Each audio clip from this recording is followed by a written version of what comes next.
Boa noite a todos, sejam bem-vindos a mais um direto que realizo aqui no meu canal, uma vez mais dedicado a temas que têm sido discutidos ou pelo menos abordados e que são temas considerados atuais.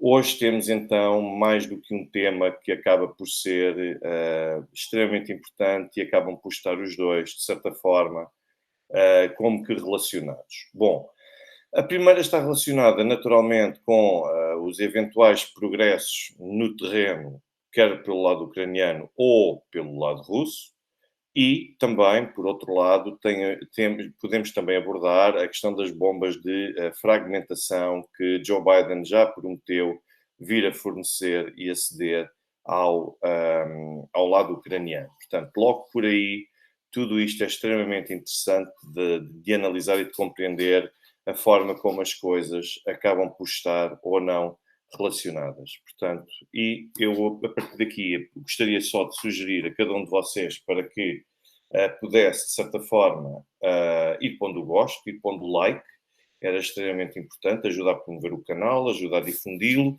e agradeço também a todos aqueles que têm feito os respectivos donativos e contribuições através de YouTube, MBWay, Revolut e também PayPal, são extremamente importantes e acabam por assegurar esse reconhecimento. Sr. Jorge Pereira, a quem agradeço também em particular por toda a presença e por todo o apoio também que tem dado ao canal e todos os esforços que têm sido feitos neste sentido.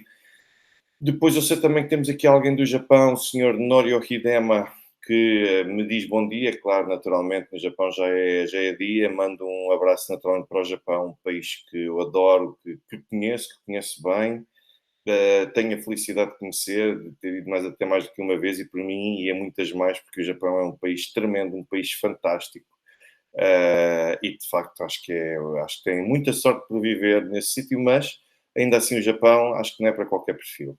Depois, eu gostaria ainda também de salientar, de começar desde logo, com o comentário do Senhor Alexandre Torrão, que deixa aqui um comentário que é, ainda me lembro no início da Operação Especial, os mídias ocidentais acusarem a Rússia de usar este tipo de munições, das bombas de fragmentação. Não se esqueçam desse ponto, porque vai ser por aí também que eu naturalmente vou revisitar e que já tinha previsto também incidir este direto. Mas vamos começar desde já com a situação no terreno, que eu creio que é digna de registro e que não pode deixar de ser referida, porque hoje os russos reportaram a redução da atividade na frente, o que significa ou pode ter duas leituras. Bom, desde logo a redução da atividade na frente não é que os russos abrandaram ou reduziram as suas operações, é que foram menos solicitados ou menos puxados para poder intervir, fruto de terem sido para isso provocados não digo no sentido tradicional da coisa, mas digo mais que se existe o lado ucraniano de certa forma a tentar atingir a zona de presença e de controle russo, naturalmente que isso é entendido não numa provocação no sentido tradicional,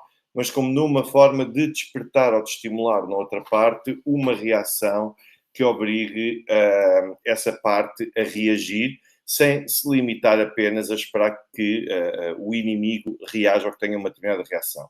Portanto, os russos, ao reportarem a redução da atividade na frente, os russos aquilo que estão a dizer é que hoje os ucranianos não tentaram tanto como noutras ocasiões, como noutros dias, pelo menos furar ou lançar operações que tivessem como consequência uma tentativa de furar ou de explorar a defesa russa. E é isso que acaba por ser muito importante de frisar, é que os russos, por um lado, podem fazer duas leituras possíveis destes acontecimentos, se não as duas em conjunto. Por um lado, a partir do momento em que, dia após dia, os ucranianos começam a sentir e começam a ter derrotas e baixas muito expressivas e significativas, começam a perder a capacidade de poder estar ativos em tantas frentes como esta frente em que se encontram neste conjunto de frentes da linha de contacto. Portanto, logo por aí, isso pode ser um potencial sinal. O outro sinal é que os ucranianos, e isto não seria novidade nenhuma em contexto de conflito armado, podem escolher recuar e recuar para se reorganizarem. E quando eu falo em reorganização, isto implica várias situações possíveis de se verificarem aqui com esse reagrupamento. Não só em termos de distribuição de homens e de meios por diversas frentes, não só uma alteração dos vários pontos de contacto em que os ucranianos possam querer ensaiar uma ofensiva tentando explorar um ou outro aspecto e um ou outro ponto que entendam que está mais vulnerável nesta altura, ou então poderá também significar, por si só, uma tentativa dos ucranianos de tentarem até esperar ter novas condições para conseguirem conduzir ataques na frente com os russos. Portanto, as interpretações são variadíssimas, como veem. São interpretações que nós podemos fazer, pode ser um misto de todas estas hipóteses que eu aqui referi. Nós não sabemos, naturalmente, não temos especular, os próximos dias vão acabar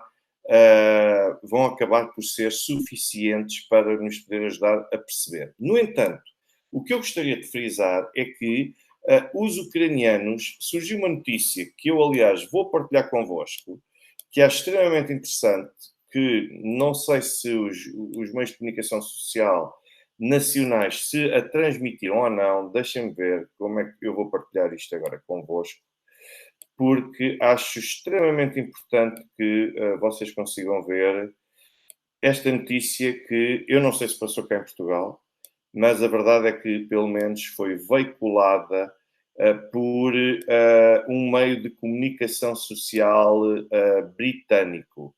Deixem-me ver se eu consigo mostrar-vos o que é que está aqui em causa. Já sabe que isto às vezes já traz dificuldades. Deixem-me ver se é desta que eu consigo. Bom, isto nunca é fácil, não consigo compreender porquê. Mas talvez assim, deixem-me ver se assim se ele vai lá ou não. Bom, para todos os efeitos. Deixem-me ver se agora.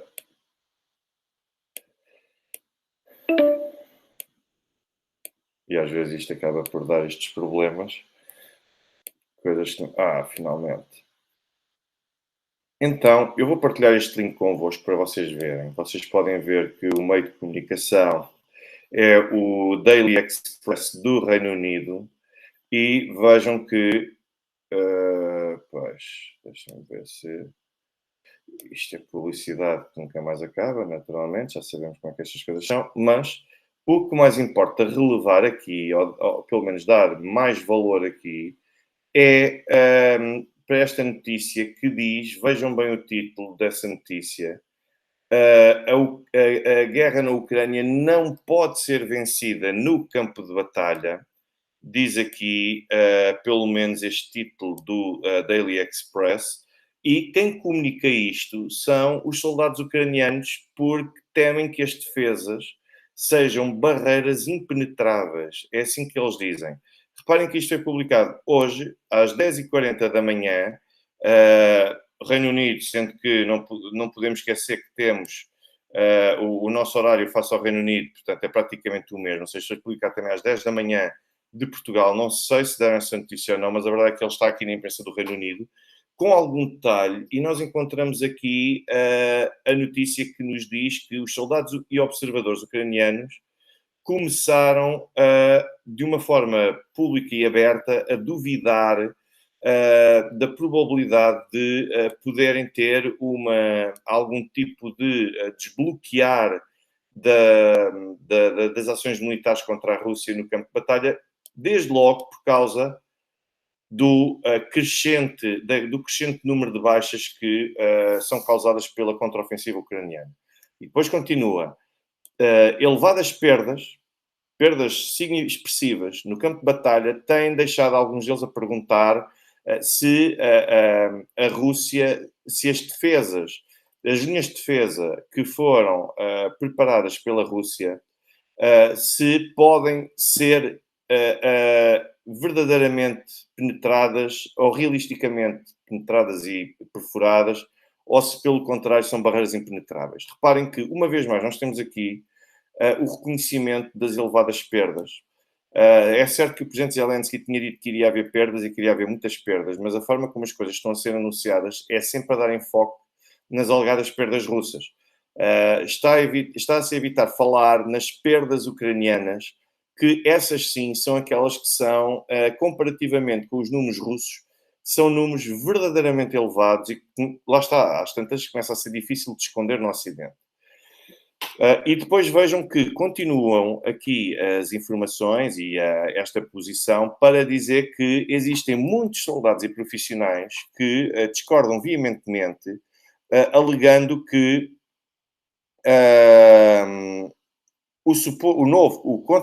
a contraofensiva que está em curso poderá suceder, mas nunca é de uma forma extremamente convicta. O que é certo é que nós temos aqui vários relatos que são dados.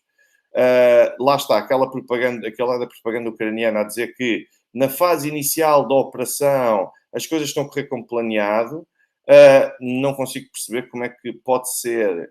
E depois dizem, o objetivo, um pouco daquilo que eu já vos falei no último direto, o objetivo nunca se pretendeu que fosse penetrar rapidamente, em termos de avanços rápidos, para a área que se pretendia libertar, é o que é dito, mas depois nós começamos a ter vários relatos. Aliás, está aqui a entrevista a Kirilo Potras, um fuzileiro ucraniano que foi até perdeu a perna, a parte inferior da perna esquerda em 2020, mas voltou depois para a linha da frente, apesar de estar nestas condições. E então ele está exatamente a confirmar à BBC, portanto, não é um canal que possam acusar de ser russo e de o testemunho ser fabricado. Não é nada desse género. Vejam que, de acordo com o próprio, ele está aqui a dizer que se nós não tivermos mais apoio ocidental, eu acredito que nós podemos perder esta partida ou este jogo. E depois ele continua a dizer que as forças russas são extremamente numerosas, bem equipadas e têm meios e projéteis ou munições mais do que suficientes para conseguirem travar a Ucrânia, mesmo com o apoio ocidental. E depois acaba ainda por ir mais a fundo. Reparem que ele queixou-se à BBC, uma outra personalidade queixou-se à BBC, um médico de combate, que veio exatamente queixar-se do facto de se ter que os russos tiveram muito tempo para criar as barreiras defensivas e têm cada vez mais tropas cada vez mais numerosas, derivado das elevadas perdas do lado ucraniano. Ou seja, uma vez mais nós temos aqui, lá está, e já chegam ao ponto de dizer: eu penso que esta guerra não será resolvida no campo de batalha, vai acabar com um acordo político. Portanto, já estamos neste ponto, já estamos na descrença total e, de facto, existem aqui personalidades que não estão identificadas e que quase certeza que estão ligadas ao lado da propaganda ucraniana, que é para dizer que não, que é possível e que é realista poderem ganhar, porque afinal isto nunca foi um objetivo. Bom, a verdade é que eu depois olho para tudo aquilo que se passa no terreno e eu vejo que existem várias fontes e vários pontos possíveis de obtenção de informações no terreno que confirmam o que é que está a acontecer na prática. E os militares russos atraíram as forças de contra-ataque das Forças Armadas da Ucrânia, por exemplo, na direção de Kamiansk, e atraíram as Forças Armadas da Ucrânia para uma armadilha e acabaram por provocar derrotas de várias unidades de combate dos ucranianos. A verdade é que Segundo, pelo menos, também esta fonte, os militares russos simularam a ausência de forças na direção de Kamiansk.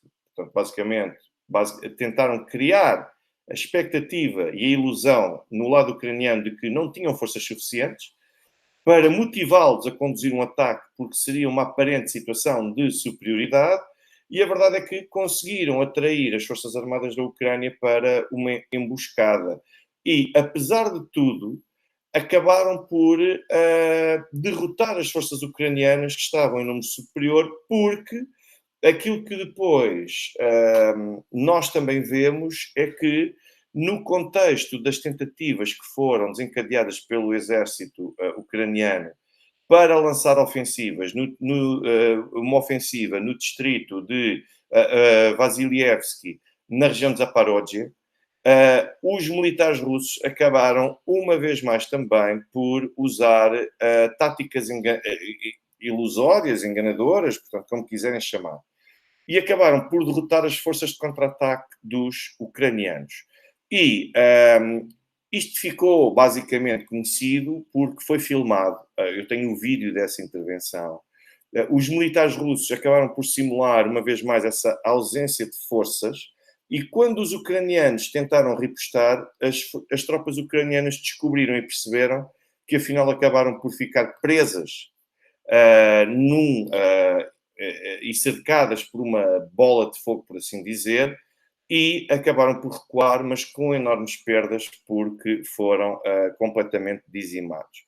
Portanto, essas imagens, a verdade é que revelam que um pouco aquilo que está acontecendo em vários pontos da frente de combate, que é os ucranianos a tentarem atacar, a tentarem conquistar posições, a tentarem penetrar na zona de segurança ainda da Rússia, nem é necessariamente as linhas de defesa, mas na zona de segurança da defesa russa, e depois ou são emboscados, ou são dizimados, ou então são obrigados a recuar, quando percebem que estão numa situação que afinal é de inferioridade.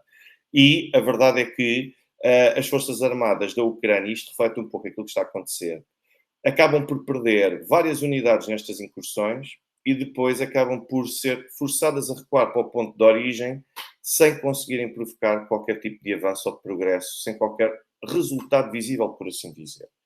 Depois também, por outro lado, houve jornalistas russos que relataram que os morteiros russos neutralizaram com sucesso as unidades de infantaria das Forças Armadas da Ucrânia na direção de Uhledar, que é também uma zona que tem estado bastante quente nos últimos tempos. E depois é importante sublinhar o seguinte, é que nós começamos a perceber, quem acompanha a evolução e o progresso, os acontecimentos que vão acontecendo no terreno, dia após dia, aquilo que se percebe é, desde logo aquilo que os russos afirmaram, que há uma tendência de redução da atividade ofensiva do lado ucraniano, ou seja, há um estímulo cada vez menor do lado ucraniano face àquilo que existe, face àquilo que são as posições que neste momento estão seguras pela Rússia. E depois é perceptível algo também muito curioso. É que, desde alguns tempos para cá, esta é talvez a primeira vez em que os papéis se invertem verdadeiramente. Porque se desde o início da Operação Militar Especial nós tivemos os russos com uma vocação muito mais ofensiva e os ucranianos com uma tática que foi predominantemente defensiva, agora nós temos o contrário. Nós temos agora os russos que se limitam a defender e com essa defesa, limitam-se como quem diz, já estava a dizer aqui uma coisa errada. Não se limitam a defender, perante as incursões que são feitas do lado ucraniano, os russos deixam que os ucranianos toleram, tentam suster, deixam, mas no sentido de não terem como ambição repostar logo no imediato para tentar ganhar posições no lado onde os ucranianos estão também a tentar ganhar. Ou seja, depois há outros pontos onde os russos acabam por conduzir essas ações ofensivas. Mas nós não assistimos, basicamente, a quase combates como nós assistíamos, se calhar há 300, 400, 500 anos, em que aquilo que nós víamos era uma tentativa de uma das partes de tentar chegar a um determinado território e depois o inimigo, quem estava do outro lado, conseguia suster aquela ofensiva e, ao mesmo tempo, aproveitar aquela situação de aparente vantagem para progredir ainda mais no terreno. As coisas não são necessariamente assim, até porque hoje em dia os cenários de conflito armado são extremamente complexos, são muito difíceis e as coisas não se processam de uma forma tão pragmática e objetiva como se verificavam há bastante tempo. Mas depois, e isto para vos dizer que com esta mudança de papéis, aquilo que nós conseguimos perceber é que as partes têm vindo a adaptar-se cada vez mais em função daquilo que é a capacidade ou potencial do adversário. O que é que eu quero dizer com isto? Imaginem um jogo de futebol, e eu sei que isto não é um jogo de futebol, mas a lógica é a mesma, em que as equipas começam o jogo e as equipas começam a tentar perceber como é que o outro se vai comportar para tentarem perceber desde logo se a tática que têm de antemão se dá para ser explorada e de que forma é que dá para ser explorada ou quando é que é o melhor momento para ela ser explorada e o outro lado pensa da mesma forma. E basicamente aquilo que acontece é as equipas, por assim dizer, acabam por se encaixar e depois acaba por ser o braço de ferro para ver qual das duas é que vai acabar por prevalecer. É um pouco isso que está a acontecer aqui nesta situação de contraofensiva, ou seja, primeiro os ucranianos acabaram por perceber, têm de facto um objetivo, conquistar território rápido, perceberam que não podem conquistá-lo assim tão rápido quanto era a sua pretensão, até para mostrar ao público os avanços que estavam a fazer, e foram obrigados a adaptar-se às contingências do terreno da mesma forma como os russos têm vindo a perceber, se recordarem, nos primeiros dias e durante as primeiras semanas, nós vimos até que os ucranianos iam tentando, pelo menos, retirar os russos de zonas que eles controlavam. Mas mesmo que os ucranianos não conseguissem controlá-las, para acabar por controlá-las e ocupar esse espaço, ainda assim, aquilo que nós tínhamos era os ucranianos a tentarem afastar e retirar os russos daquele espaço. Ou seja, isto até foram percebendo que não podem entrar de peito aberto, não podem achar que é só furar e penetrar uma linha defensiva ou uma zona de segurança e que vão conseguir dizimar toda a gente. Ou seja, começaram a perceber que as coisas não são assim, começaram a ter elevadas perdas, começaram a ter de recuar, começaram a ter de readaptar a sua forma de abordar a defesa russa. E chegamos ao cúmulo, como quem diz, mas chegamos ao ponto de um mês depois do início da contraofensiva, nós tivemos aquela notícia que eu vos mostrei do Daily Express, em que de facto reconhecem e já começam a questionar: será que é possível algum dia nós conseguirmos ultrapassar a defesa russa?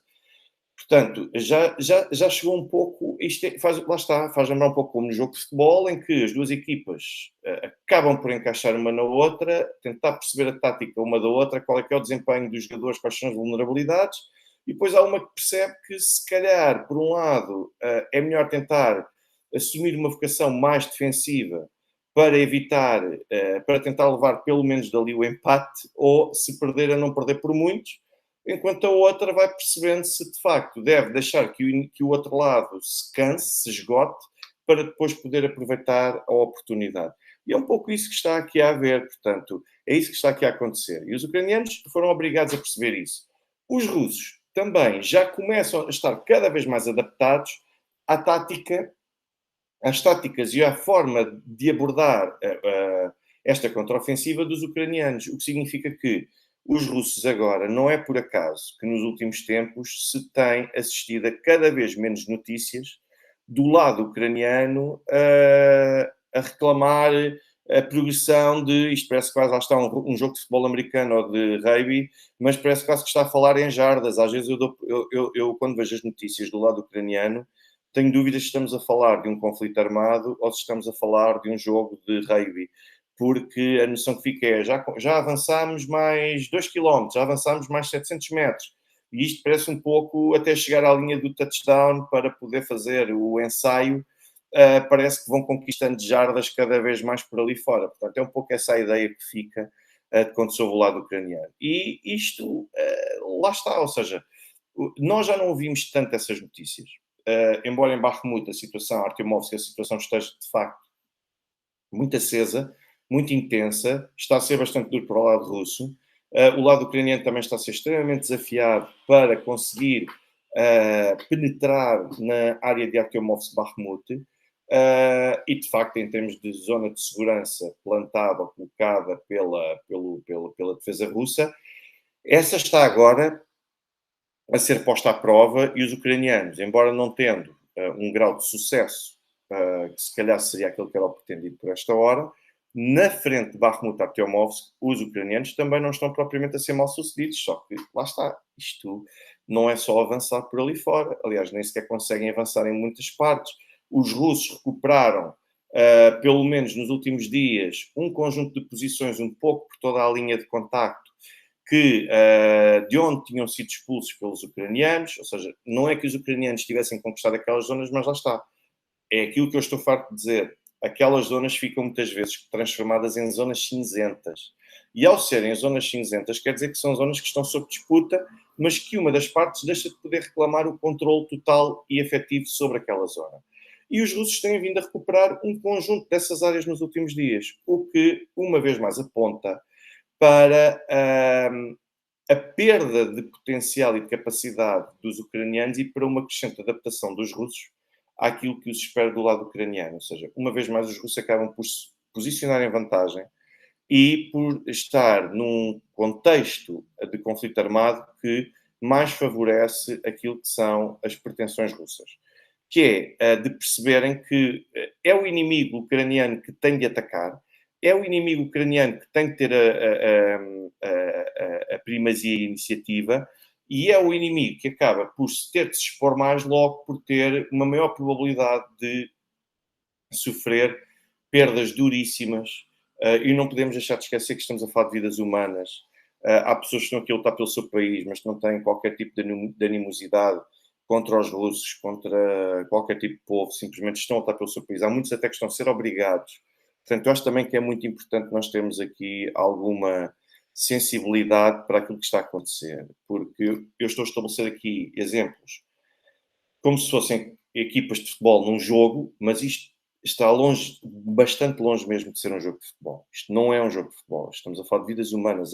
Quando eu falo que a Ucrânia está a ter derrotas absurdas, elevadíssimas, expressivas, nós estamos a falar de números de várias centenas de pessoas, de seres humanos, que apesar de estarem em combate, uns provavelmente são, de facto, elementos neonazis, há outros que estão ali por obrigação, porque foram raptados. Aqueles vídeos que nós vemos foram sequestrados ou raptados pelas próprias instituições do Estado e foram lançados para a linha da frente. E não lhes resta outra hipótese. E é importante que nós comecemos a pensar também um pouco nisso, porque eu acho, e se calhar até contra mim falo, porque muitas vezes analiso o conflito não na perspectiva de quem está no terreno, de quem percebe que está o Yevgeny, de que está o Artyom, de que está qualquer outro tipo de... o Sergei, o Andrei. Portanto, muitas vezes é muito difícil porque nós que estamos aqui do lado de fora, nós vemos números. Nós vemos os números, nós não vemos que está lá o Sérgio, o Andrei, por aí fora.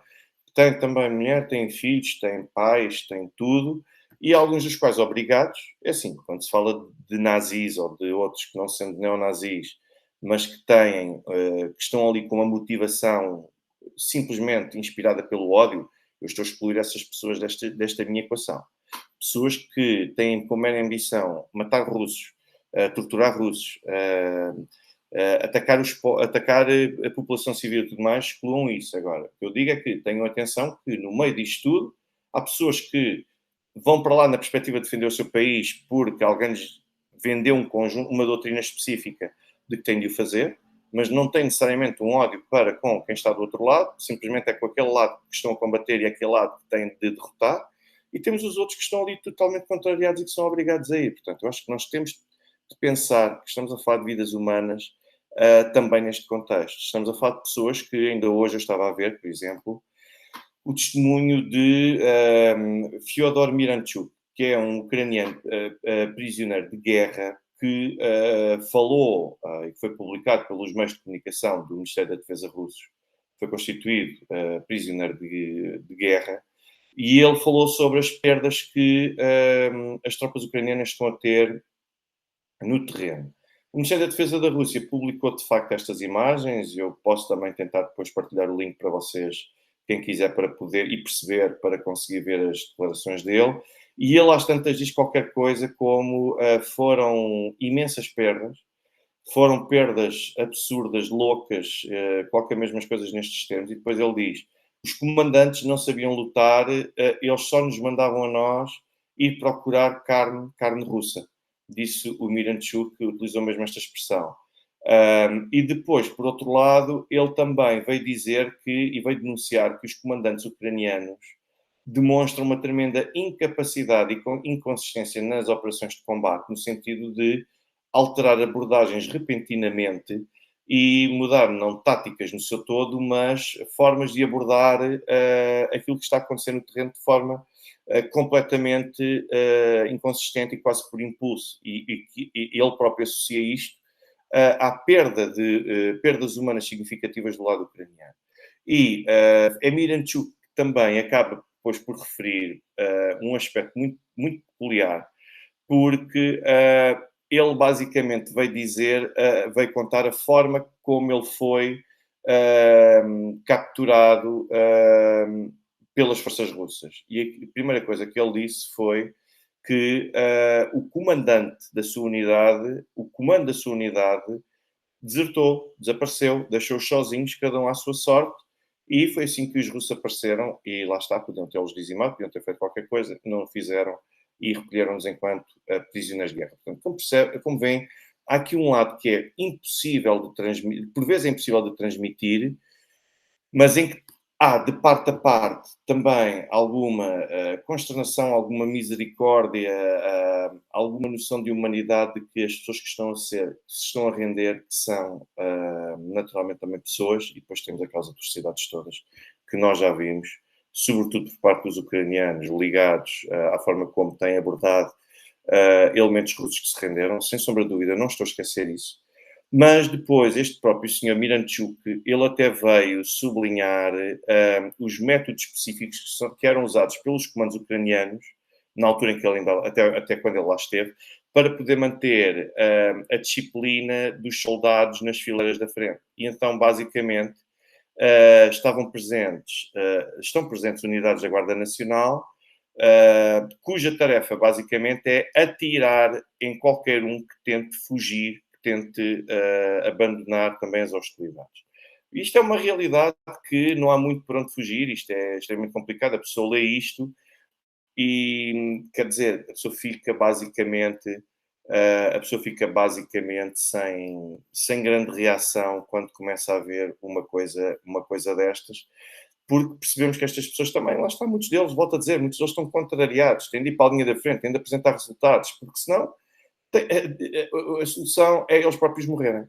Senhor Alexandre Viegas Giraldes, uma boa noite. Agradeço uma vez mais o seu contributo, o seu reconhecimento e também o facto de querer ajudar a incrementar o algoritmo, que é extremamente importante. E é a propósito de algoritmo que eu vos peço que, se puderem, se tiverem a oportunidade, que deixem o vosso gosto, deixem o vosso like neste vídeo, quer estejam a assistir agora em direto, quer venham a assistir depois.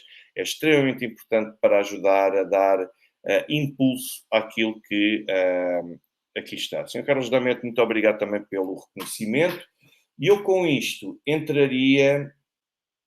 é verdade, o Sr. Elia Mega diz, o Facebook não aceita pôr vídeos com prisioneiros ucranianos a falar a verdade sobre a frente por alguma razão. Pois, é que naturalmente se os ucranianos depois virem isto, e até as famílias deles virem isto, quando entram em contato com eles, ou eles próprios, entre eles, começam a ver um soldado ucraniano que foi feito prisioneiro de guerra, e que foi feito prisioneiro de guerra num contexto em que tinham a pressão da Guarda Nacional a disparar quem ousasse ou quem quisesse fugir. E depois, ao mesmo tempo, também tiveram o comando que desertou, desapareceu e os deixou cada um à sua sorte. Quer dizer, isto não é necessariamente motivador para poder acontecer, para poder ser partilhado com estes quadros. Não é propriamente a melhor forma de motivar quem está numa frente extremamente complicada e difícil. Mas vamos entrar então na questão das bombas de fragmentação. Ora bem, nós assistimos no dia de hoje àquilo que se chama de uma promessa por parte de Joe Biden no sentido de se propor a fornecer bombas de fragmentação para o lado ucraniano. O que é que eu gostaria de começar por enfatizar aqui? É a motivação. As bombas de fragmentação, basicamente, como é que elas funcionam para aqueles que não conseguem entender?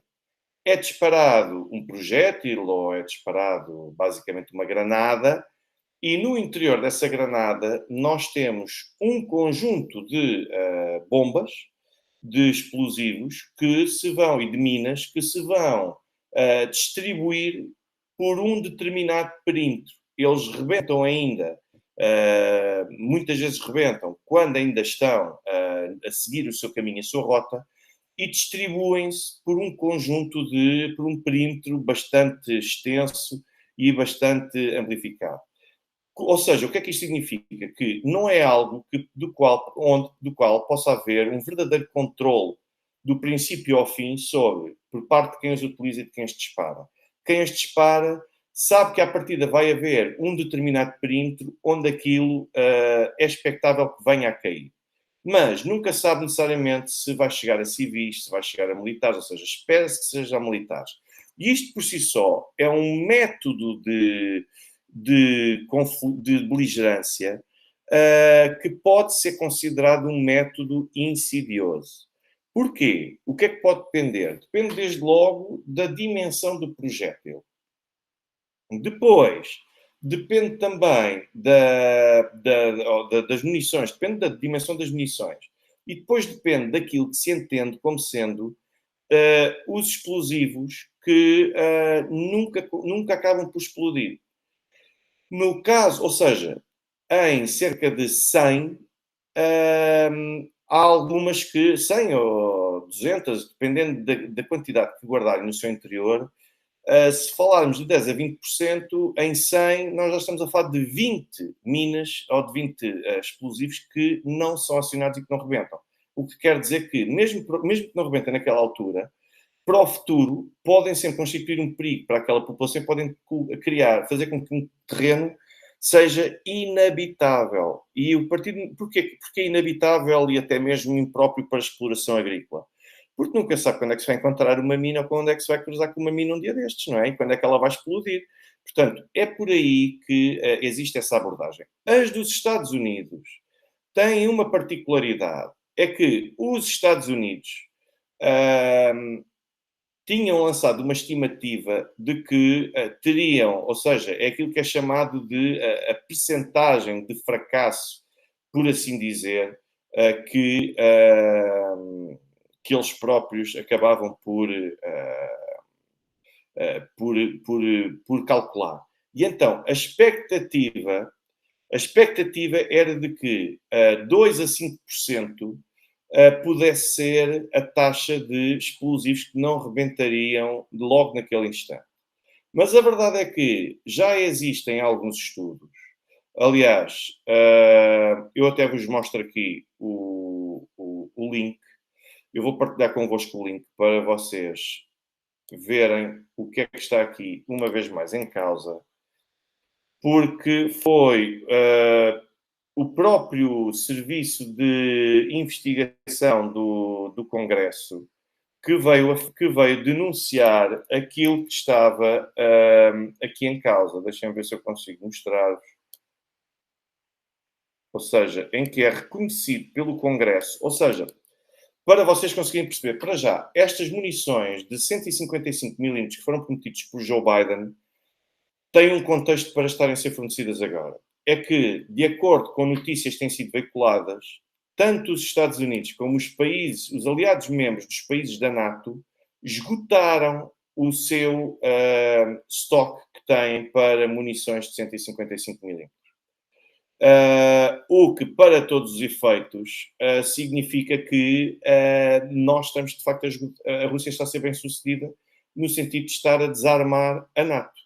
Porque a NATO já não tem, pelo menos no presente momento, não tem a quantidade suficientemente armazenada para poder ser transferida para a Ucrânia. O que por si só já acaba por trazer dados extremamente preocupantes. Mas eu vou-vos mostrar o que é que está aqui em causa. porque estimava-se então que era de 2 a 5%, e agora já temos o Congresso. Deixa eu ver se eu vos consigo mostrar. Ora bem, aqui está então esse relatório do Congresso de 9 de março de 2022, que veio aqui. Vejam o que é que aqui é dito. Ahm, Há falhas, as taxas de falha, digamos assim, ou seja, as taxas de não rebentamento do conjunto de minas que estão em cada projétil não andam em torno de 2 a 5%, andam em torno de 10 a 30%. Portanto, e depois, naturalmente, que há aqui um conjunto de fatores que influenciam a confiança nas submunições propriamente ditas. O que é certo é que, a partir do momento em que tem 30% de 10 a 30% de taxa potencial de fracasso, ou seja, de não rebentar, de não serem bem-sucedidas, isto significa que são 10 a 30% de hipóteses de tornar um terreno inabitável. E, para vocês terem noção, estas munições de 155 milímetros, elas correspondem, em termos de área, elas conseguem atingir mais ou menos o equivalente a 4 estádios e meio de futebol. Imaginem 4 campos de futebol e metade de um outro campo.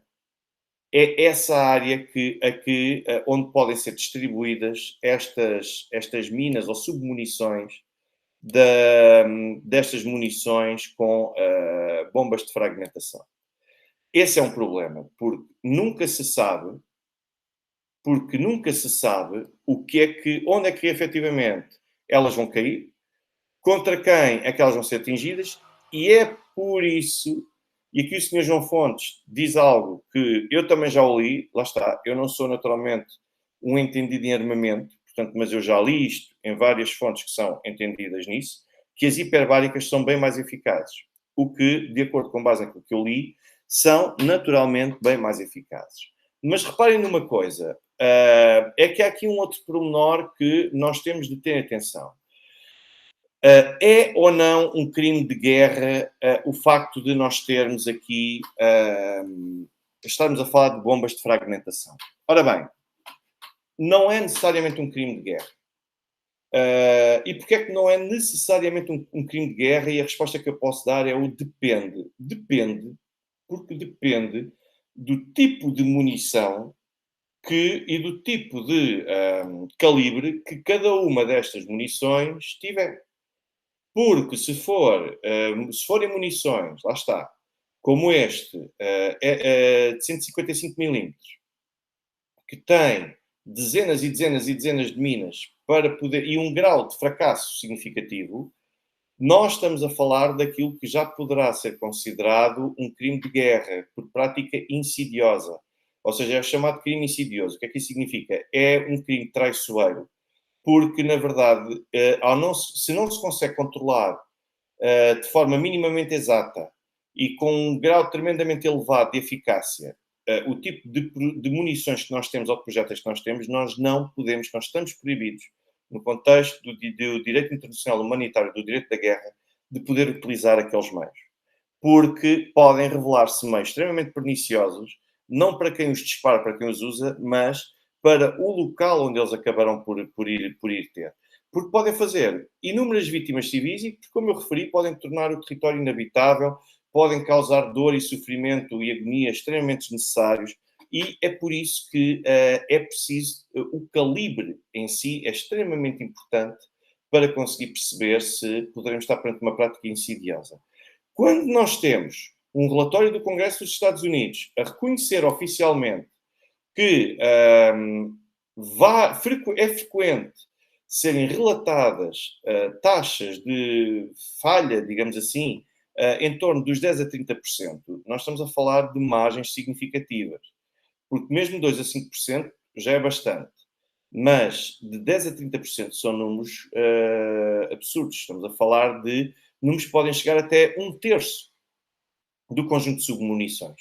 E essa é uma das razões pelas quais isto é naturalmente proibido e pode ser crime de guerra. Quando é que pode não ser crime de guerra? quando as bombas de fragmentação apresentam um grau de eficácia bastante superior ou quase total. Ou seja, quando as bombas de fragmentação, de facto, têm um calibre inferior, não utilizem submunições a um número de várias dezenas e possam circunscrever-se a um perímetro bem mais reduzido do que 4 campos e meio de futebol. Acaba por ser completamente diferente. Mas vocês dizem, mas existe uma convenção específica sobre a questão das armas, das munições de fragmentação. É verdade, existe uma convenção que tem 111 Estados que são partes nesta mesma convenção. E que, onde os países se comprometem, aqueles que são Estados-partes se comprometem a não utilizar bombas de fragmentação em contexto de conflito armado. Ou seja, eles estão a reconhecer que Portugal, por exemplo, é um dos signatários. O Sr. José Francisco Fernandes diz: as Nações Unidas disseram que as bombas de fragmentação foram banidas por uma convenção internacional. Certo. Mas são 111 os países que ratificaram a convenção e depois temos mais, salvo erro, 12, que torna 123 o total de Estados que acabam por integrar esta convenção. Mas uns são signatários, os outros são ratificados. Atenção, os outros são Estados que ratificaram a convenção, ou seja, para aqueles que têm efeitos verdadeiramente vinculativos. Entre estes que ratificaram, encontram-se Portugal. E a partir do momento em que se encontra Portugal, imaginem que Portugal agora é chamado por uma frente qualquer, de combate, seja lá qual for. Bom, nessa frase, nessa mesma frente, Portugal, se usar bombas de fragmentação, Portugal está a cometer um crime internacional, os cluster bombs, exatamente. Portugal está a cometer um crime internacional porque Portugal comprometeu-se, através de uma convenção, a não utilizar este tipo de meios de ataque em qualquer ação ou intervenção militar que tenha. Portanto, quando os países reconhecem entre eles, através de convenção, que estão a cometer crimes internacionais se os utilizarem, por isso é que proíbem-se o seu uso, eles próprios dizem que nunca comprometem-se a não fazer uso destas bombas de fragmentação, estes Estados, se algum dia infringirem aquilo que consta nesta convenção, então isso significa que os Estados estão a cometer crimes internacionais. Ou seja, se fosse Portugal a fornecer bombas de fragmentação à Ucrânia, Portugal estaria a cometer um crime internacional. Se for a Rússia, a Ucrânia ou os Estados Unidos, não estariam a cometer crimes internacionais à partida, porque os três não são sequer signatários desta convenção de munições de fragmentação.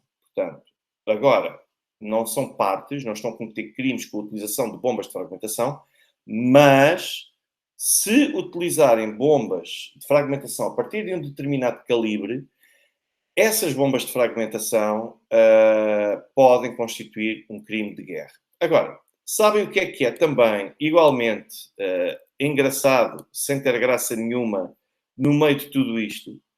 É olhar para as notícias de março e de abril do ano passado. E então, vejam bem o tipo de notícias que nós temos aqui. Portanto, eu vou tentar partilhar convosco para vocês verem essa notícia.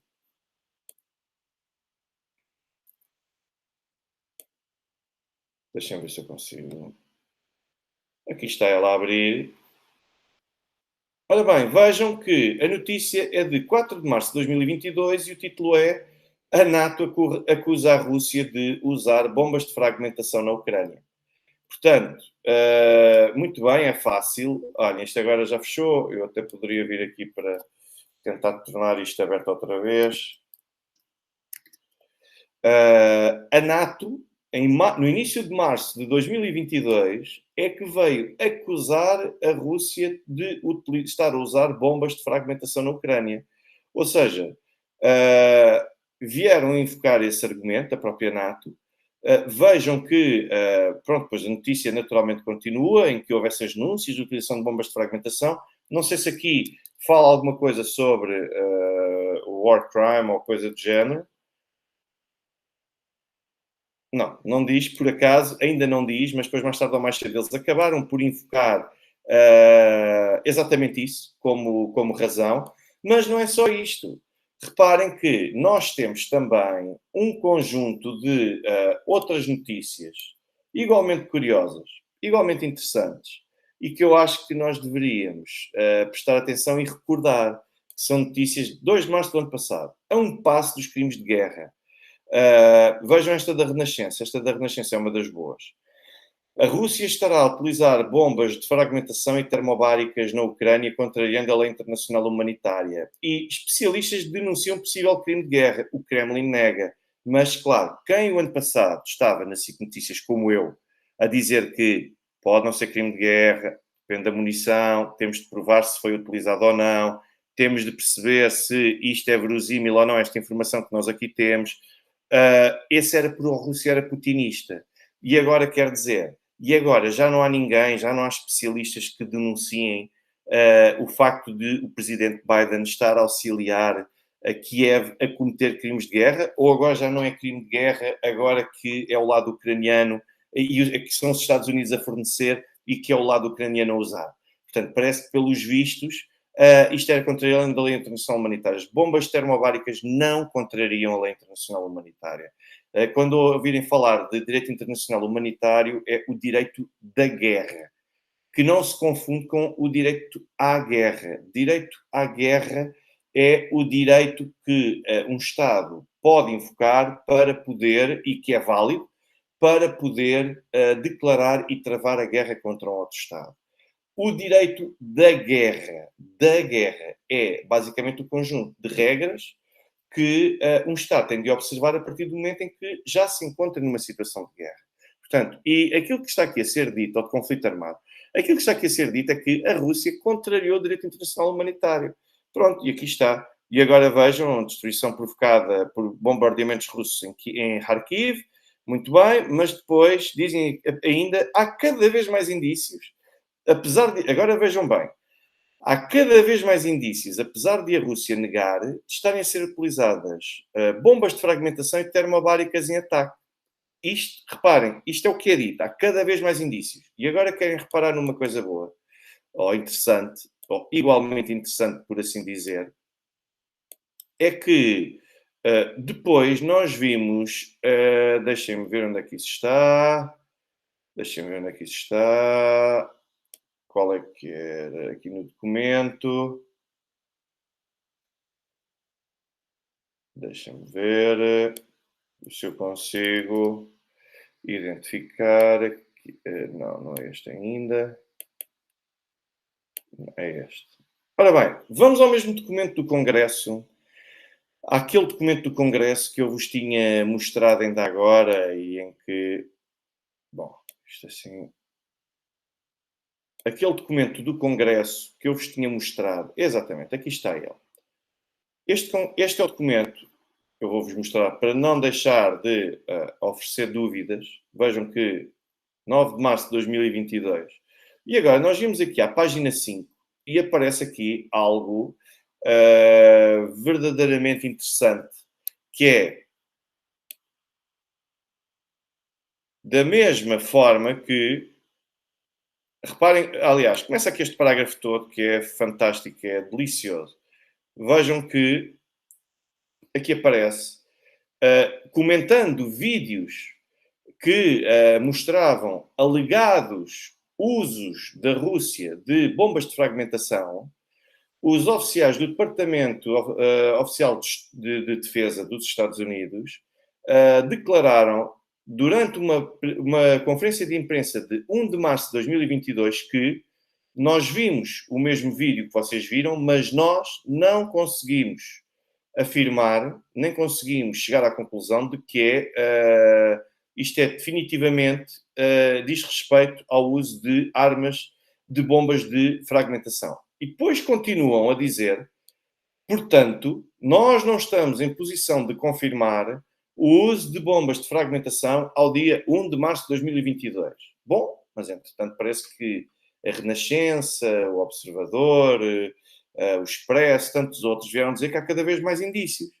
E depois reparem no que é que continua mais. Do mesmo modo, um funcionário, um oficial do Departamento de Defesa declarou a 3 de março de 2022, já depois até desta notícia da Renascença e que foi veiculada, amplificada por todos os meios de comunicação social, numa conferência de imprensa, que o Departamento de Defesa ainda não tinha a possibilidade de confirmar o uso de munições de bombas de fragmentação pelo lado russo.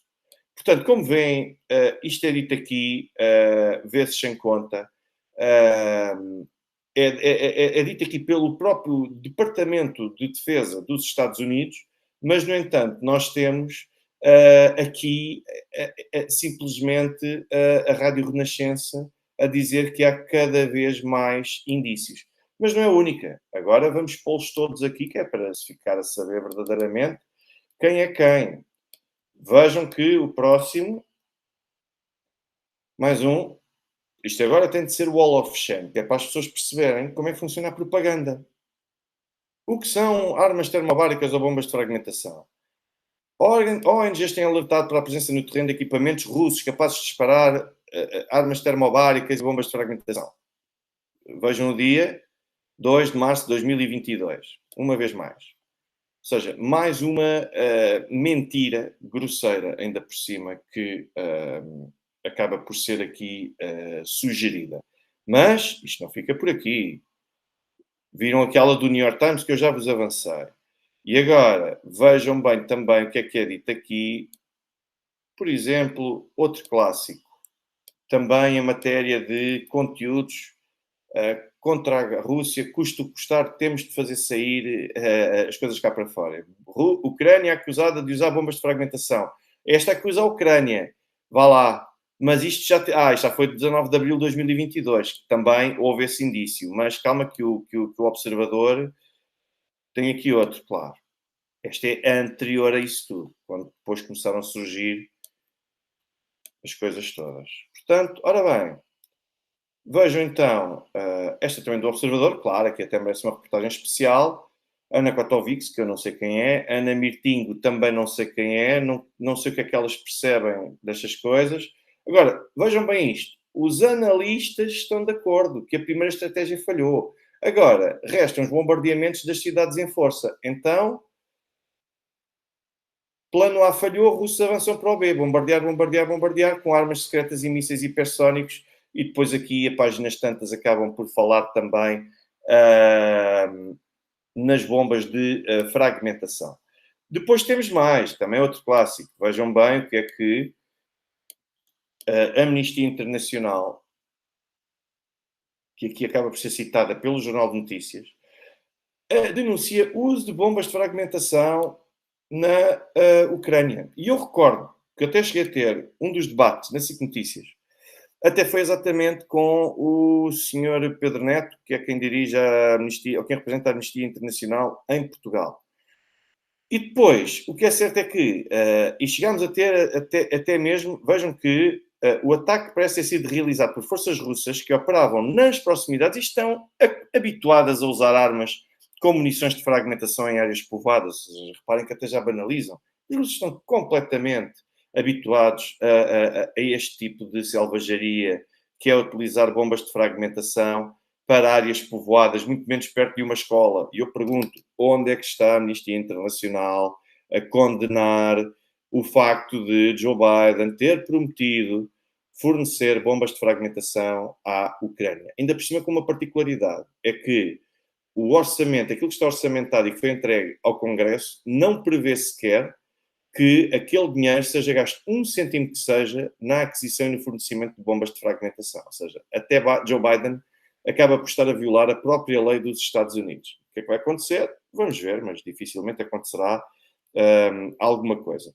Portanto, como veem, é sempre interessante ver como é que surgem este tipo de documentos, este tipo de relatórios por parte de todos. E depois temos aqui notícias como a do DN, a notícia veiculada pelo DN com um título curioso e que eu já fui procurar para ver se agora tinha alguma coisa, mas não tem. Vejam que vai demorar décadas a remover, a remover minas e explosivos, avisa António Guterres. E o Diário de Notícias, juntamente com a Lusa, claro, produziram logo um conteúdo destes. Agora pergunto, mas António Guterres, a Lusa, o Diário de Notícias, algum destes meios de comunicação social veio lançar o mesmo tipo de alerta e de condenação relativamente ao seu uso pelo lado ucraniano e ao fornecimento pelos Estados Unidos? Isto é que era muito importante de perceber. Vejam que nós andamos a ser alimentados com crimes de guerra, crimes internacionais, viola o direito internacional humanitário de alguém que os próprios Estados Unidos, se calhar seriam um país que teria mais interesse em condenar e em denunciar a utilização. Eles próprios disseram que não conseguem confirmar a utilização de bombas de fragmentação, sendo que, mesmo assim, bombas de fragmentação, por si só, não constituem crimes internacionais, a menos que excedam um determinado perímetro que está previsto, um determinado calibre que está previsto, e agora, de repente, silêncio completo. A única coisa que eu vi foi que os alemães disseram que não apoiavam esse fornecimento de bombas de fragmentação. Bom, então e agora? Onde é que eles estão? Vamos condenar ou não vamos condenar? Há ou não há crimes de guerra? De 2022 para 2023, o que é que mudou? Porque em 2022 isto era crime de guerra, mesmo sem provas para apontar, e agora já não é, e ninguém fala nisso. É curioso que esta seja a abordagem. Não me surpreende, não, mas é curioso que seja exatamente isso que está a acontecer. Portanto, os Estados Unidos fornecem projéteis de algo que tem uma taxa de fracasso por diversas vezes em níveis preocupantes. Ou seja, a probabilidade daquilo configurar um crime de guerra é elevada. E depois, aquilo que acontece é que, afinal, toda a gente fica calada, deixem estar, porque no fundo é merecido e se parar a civis até não é mau. Portanto, se esta é a realidade, meus caros, é isto que eu vos digo. As bombas de fragmentação, em última instância, refletem uma coisa: o desespero dos Estados Unidos e dos países da NATO que apoiam estas medidas para conseguirem derrubar a Rússia na linha da frente. Porque, como eu já vos relatei ao longo deste direto e de outros diretos, a Ucrânia continua a ser incapaz de continuar a progredir no terreno e de conseguir apresentar resultados minimamente visíveis. Os únicos resultados visíveis que estão a trazer é a crescente morte para homens e mulheres também ucranianos, e que acabam por hipotecar o futuro do seu país ao morrerem num combate em que, com base naquilo que tudo tem sido desenhado e desenvolvido até agora, é praticamente impossível de conseguir ser vencida pelo lado ucraniano. E quando chegamos ao ponto de termos até os Estados Unidos e o Ocidente já a esgotar o seu estoque de munições de 155 milímetros e têm de utilizar agora as bombas de fragmentação, eu acho que isto também deveria acender os alertas um pouco por todo lado de que os russos realmente estão a ser bem-sucedidos na estratégia, no seu objetivo, não de desnazificar a Ucrânia, mas de desnazificar a Ucrânia e a NATO como um todo. E é por isso que os russos, se alguém ainda não conseguiu perceber isto, é por isso que os russos têm tanta vantagem em conseguir combater através da estratégia de atrito. Ou seja, esperar, deixar o inimigo desgastar-se, expor-se e ser dizimado, ser consumado. Ora bem, este era basicamente o conteúdo que eu tinha para vos trazer hoje. Acho que era importante, é um tema atual. O que quer que andem por aí a dizer de que as bombas de agora de repente as bombas de fragmentação já não são crime, até são justas, até já há razões para fornecer bombas de fragmentação. Esqueçam isso. E volto a dizer-vos outra vez. É o meu conselho sincero. Não vejam canais de televisão e programas onde se partilha desinformação ou onde se partilha a mera cartilha ideológica de propaganda para convencer as pessoas que o lado ocidental está certo em tudo e que a Ucrânia está a vencer o que é que seja. Não está. A Ucrânia está a perder e está a perder não só no campo de batalha, como está a perder também em termos demográficos, em termos económicos, em termos políticos e em todos aqueles setores que são nucleares para a existência de um país.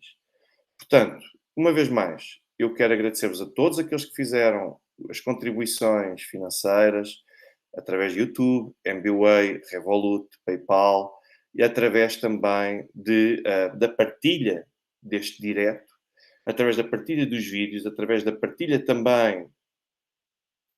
A senhora Margarete Polido, não sei o que é TV, na minha casa só serve como prateleira e para juntar pó. É verdade. Agora, apesar de agora os ecrãs mais finos, nem sequer darem para pôr lá algum tipo de objetos em cima. Mas eu agradeço também a todos aqueles que têm deixado os comentários, todos aqueles que têm deixado os gostos, deixado os likes, aqueles que continuam a deixar comentários, tanto durante o direto como depois. Eu leio-os todos. Quem quiser enviar algum tipo de correspondência, tem sempre o meu e-mail disponível. Bom, para já vou deixar aqui o meu canal da Telegram para verem nos detalhes de cada vídeo. Deixem sempre aqui o meu canal Telegram, onde vou pondo as notícias, algumas notícias que permitem dinamizar o vídeo. Vou pôr também aqui o meu e-mail, através do qual me podem contactar, o meu e-mail, e vou deixar também aqui o número através do qual ou podem fazer contributos por WhatsApp, por MBWay, ou podem mandar também mensagens através de WhatsApp, onde eu também estou disponível. Portanto, agradeço-vos imenso uma vez mais eu ter estado aqui, agradeço a força e motivação que continuam a dar, o facto de continuarem a tornar este canal cada vez mais visível e cada vez mais popular. O meu sincero obrigado a todos. Faço votos desde já de um excelente fim de semana e até uma próxima oportunidade.